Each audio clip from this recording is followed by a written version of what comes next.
Hi there! Today I want to share my exciting insights about my SQL query about baseball player salaries filtered to the year 2022. Now, as I execute the query, I come to all positions players played and the respective total salaries and the average salaries which have been paid and the amount of players. We can see that the designated hitters have earned on average the most amount of money, with more than $11 million, though there were only 11 of them. Now, if you go down the table, we can see that the pitchers have had the most amount of salaries being paid, though the average salary was significantly lower.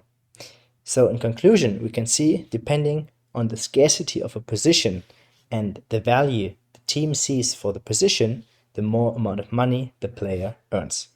So much for my brief analysis. If you've got any questions, leave them in the comment box and see you next time.